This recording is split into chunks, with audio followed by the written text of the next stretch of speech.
ಇವತ್ತಿನ ಸೆಷನ್ ಅಲ್ಲಿ ಯಾವುದೇ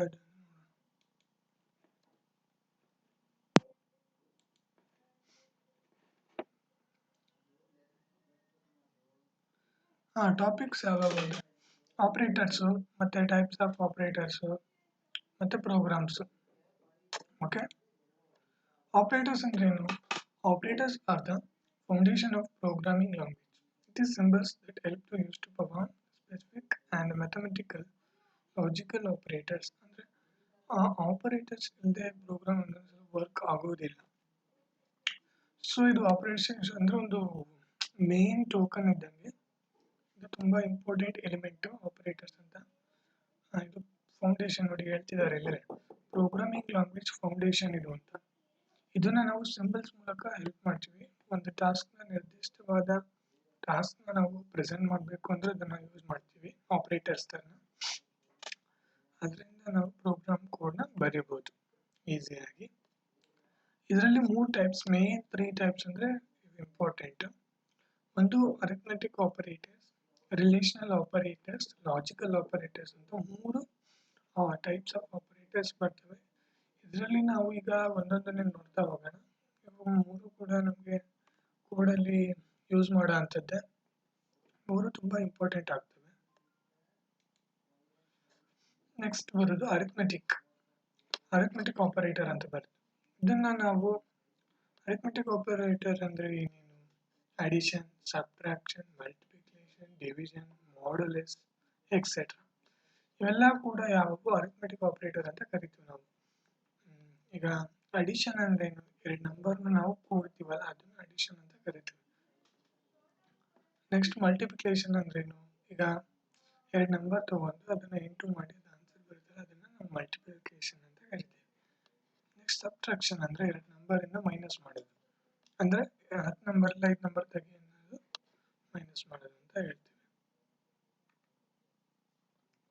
ಓಕೆ, ನೆಕ್ಸ್ಟ್ ಇದನ್ನು ಸ್ಟಾರು. ಪ್ಲಸ್ನ ನಾವು ಅಡಿಷನ್ ಆಗಿ ಬಳಸ್ತೀವಿ, ಮೈನಸ್ನ ನಾವು ಸಬ್ಟ್ರಾಕ್ಷನ್ ಆಗಿ ಬಳಸ್ತೀವಿ, ಸ್ಟಾರ್ನ ಮಲ್ಟಿಪ್ಲಿಕೇಶನ್ ಆಗಿ ಬಳಸ್ತೀವಿ, ಇದನ್ನ ಡಿವೈಡ್ ಅಂತ ಬಳಸ್ತೀವಿ, ಇದನ್ನು ಮಾಡ್ಯುಲಸ್ ಅಂತ ಕರಿತೀವಿ. ರಿಮೈಂಡರ್ ನಾವು ರಿಮೈಂಡರ್ನ ಕಂಡುಹಿಡಿಯೋಕೆ ಬಳಸ್ತೀವಿ. ಇದ್ರ ಮೇಲೆ ನಾವು ನೆಕ್ಸ್ಟ್ ಕ್ಲಾಸಲ್ಲಿ ನಾವು ಪ್ರಾಬ್ಲಮ್ ಮಾಡ್ತಾ ಹೋಗೋಣ. ನೆಕ್ಸ್ಟ್ ಬರೋದು ನಾವು ರಿಲೇಷನಲ್ ಆಪರೇಟರ್. ಅಂದರೆ ಇದನ್ನ ನಾವು ರಿಲೇಷನ್ ಬಿಟ್ವೀನ್ 2 ಆಪರೆಂಟ್ಸ್ ಅಂತ ಕರಿತೀವಿ. ಅಂದರೆ ಈ ಒಂದು 2 ನಂಬರ್ ಮಧ್ಯೆ ರಿಲೇಷನ್ನ ಹೇಳೋದಕ್ಕೆ, ರಿಲೇಷನ್ ಹೇಳುತ್ತಲ್ಲ, ಅದನ್ನು ನಾವು ರಿಲೇಷನ್ ಆಪರೇಟರ್ ಅಂತ ಕರಿತೀವಿ. ಫಾರ್ ಎಕ್ಸಾಂಪಲ್ ನೋಡಿ, ಇಷ್ಟು ಸಿಂಬಲ್ಸ್ ಕೂಡ ರಿಲೇಷನ್ ಆಪರೇಟರ್ಸ್. ಇವು ತುಂಬ ಮೇನ್ ಆಗಿ ಯೂಸ್ ಮಾಡ್ತೀವಿ ನಾವು ಪ್ರೋಗ್ರಾಮಲ್ಲಿ. ಸೊ ರಿಲೇಷನ್ಸ್ ಆಪರೇಟರ್ ಮೇಲೆ ನಾನು ಪ್ರೋಗ್ರಾಮ್ ಮಾಡಿ ತೋರಿಸ್ತೇನೆ ಈಗ. ಸೊ ಇದು ನಾವು ಗ್ರೇಟರ್ ದೆನ್ ಅಂತ ಕರಿತೀವಿ, ಇದನ್ನ ಲೆಸ್ ದೆನ್ ಅಂತ ಕರಿತೀವಿ. ಇದು ಲೆಸ್ ದೆನ್ ಆರ್ ಈಕ್ವಲ್ಟ್, ಇದು ಗ್ರೇಟರ್ ದೆನ್ ಆರ್ ಈಕ್ವಲ್ಟ್, ಇದು ಡಬಲ್ ಈಕ್ವಲ್ಟ್ ಅಂತ ಕರಿತೀವಿ. ಫಾರ್ ಎಕ್ಸಾಂಪಲ್ ನೋಡಿ, ಇಲ್ಲಿ 10 ಮತ್ತು 50 ಯಾಕೆ ಗ್ರೇಟರ್ ಇದೆ ಅಂತ ತೋರಿಸ್ತಿದೆ ಇಲ್ಲಿ 50. ಸೊ ಗ್ರೇಟರ್ ಅನ್ನೋ ಸಿಂಬಲ್ನ ನಾನು ಯೂಸ್ ಮಾಡ್ತಿದ್ದೀನಿ. ಓಕೆ, ಇಲ್ಲಿ ಡಬಲ್ ಈಕ್ವಲ್, ಎ ಬಿಗೆ ಸಮ ಇದೆ ಅನ್ನೋದು ಹೇಳ್ತಿದೆ ಇದು. ಓಕೆ, ಇದ್ರ ಮೇಲೆ ನಾನು ಒಂದು ಪ್ರೋಗ್ರಾಮ್ ಮಾಡ್ತೀನಿ.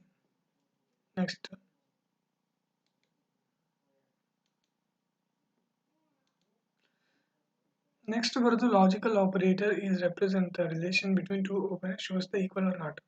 ಅಂದ್ರೆ ಇತ್ಲಾಗೆ ಈಕ್ವಲ್ ಇದೆಯಾ, ಇತ್ಲ ಈಕ್ವಲ್ ಇಲ್ಲ ಅನ್ನೋದು ಎರಡೂ ಕೂಡ ಹೇಳುತ್ತಲ್ಲ, ಅದನ್ನು ನಾವು ಲಾಜಿಕಲ್ ಆಪರೇಟರ್ಸ್ ಅಂತ ಕರಿತೀವಿ. ಆರ್, ನಾಟ್, ಆ್ಯಂಡ್ ಇವೆಲ್ಲ ಕೂಡ ಮೇನ್ ಆಗಿ ನಾವು ಕೋಡಲ್ಲಿ ಬಳಸ್ತೀವಿ, ಹೌದಲ್ವಾ? ನಾವು ಇದೇ ಥರ ನೆಕ್ಸ್ಟ್ ಕ್ಲಾಸಲ್ಲಿ ನಾವು ಏನು ಮಾಡೋಣ ಅಂದರೆ ಒಂದು ಪ್ರೋಗ್ರಾಮ್ ಮಾಡೋಣ. ಲಾಜಿಕಲ್ ಆಗಿ ನಾವು ನೋಡ್ತಾ ಬಂದರೆ ಆರ್ನ ನಾವು ಈಗ ಆರು ಮತ್ತು ಆ್ಯಂಡ್ 3 ಯೂಸ್ ಮಾಡ್ತಿದ್ದೀವಿ. ಸೊ ಕೋಡಲ್ಲಿ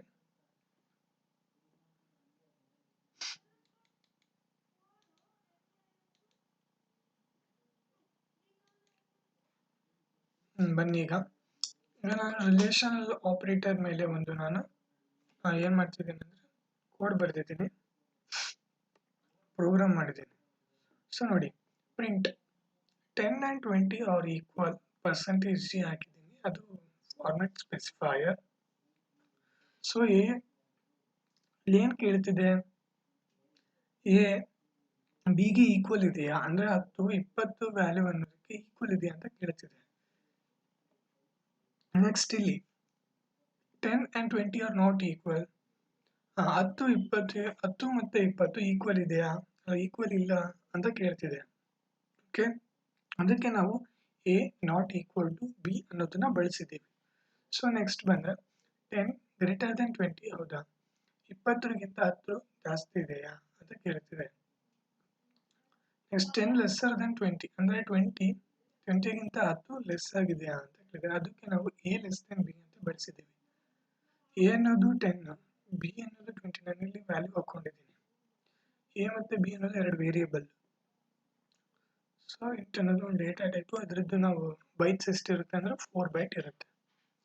ನೆಕ್ಸ್ಟ್ ಗ್ರೇಟರ್ ದೆನ್ ಅವ್ರು ಈಕ್ವಲ್ ಟು 20 ಅಂತ ಕೇಳಿದ್ದಾರೆ, ಅಂದರೆ 10 ಅದಕ್ಕಿಂತ ಜಾಸ್ತಿ ಇದೆಯಾ ಅಥವಾ ಈಕ್ವಲ್ ಇದೆಯಾ ಅಂತ ಹೇಳಿದೆ ಸ್ಟೇಟ್ಮೆಂಟ್. ಸೊ ಅದಕ್ಕೆ A greater than equal to B ಅಂತ ಹೇಳಿದ್ದಾರೆ.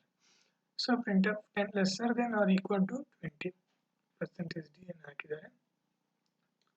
ಅಲ್ಲಿ A less than equal to B ಅಂತ ಬಳಸಿದ್ದಾರೆ. 10 ಡಿವೈಡೆಡ್ 20% ಡಿ ಅಂದರೆ 10 ನಾವು 20ರಿಂದ ಡಿವೈಡ್ ಮಾಡಿದ್ರೆ ಏನು ಆನ್ಸರ್ ಬರುತ್ತೆ. ಸೊ ಇದನ್ನು ನಾವು ಬಳಸಬೇಕು symbol. So 10 modulus 20% A% B ಇಷ್ಟು ಕೂಡ ಲಾಜಿಕಲ್ ಆಪರೇಟರ್ಸ್, ಇವೆರಡು ಅರಿಥಮೆಟಿಕ್ ಆಪರೇಟರ್ಸ್ ನಾನು ಇದರಲ್ಲಿ ಬಳಸಿದ್ದೀನಿ.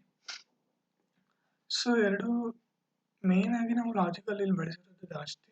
Greater than equal, lesser than equal, lesser then, greater than, double equal ಎಲ್ಲ ಕೂಡ ಲಾಜಿಕಲ್ ಆಪರೇಟರ್. ನಾವು ಈ ಪ್ರೋಗ್ರಾಮ್ನ ರನ್ ಮಾಡೋಣ, ನೋಡೋಣ ಬನ್ನಿ.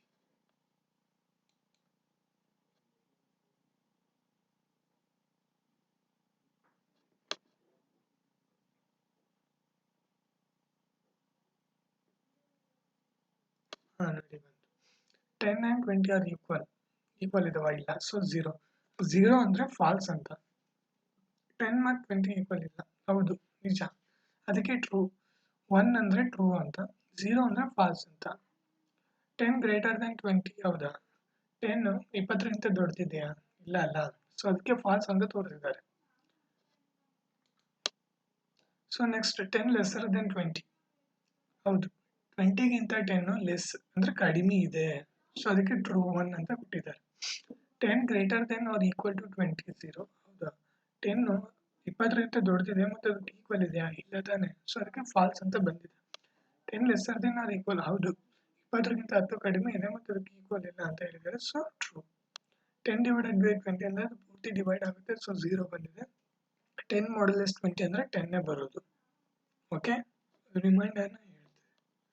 ಸೊ ಇದಿಷ್ಟು ಕೂಡ ಔಟ್ಪುಟ್ ಸ್ಟೇಟ್ಮೆಂಟ್ ನೋಡಿ, ನಿಮಗೆ ಅರ್ಥ ಆಗಿರಬೇಕು. ಇವೆಲ್ಲ ಈ ಥರ ಇಷ್ಟು ಈಸಿಯಾಗಿ ನಾವು ಪ್ರೋಗ್ರಾಮ್ನ ಮಾಡ್ಬೋದು ಸಿಂಬಲ್ಸ್ಗಳನ್ನು ಯೂಸ್ ಮಾಡಿಕೊಂಡು. Okay,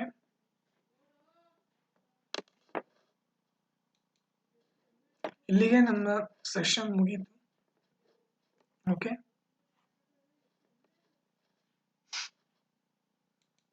thank you.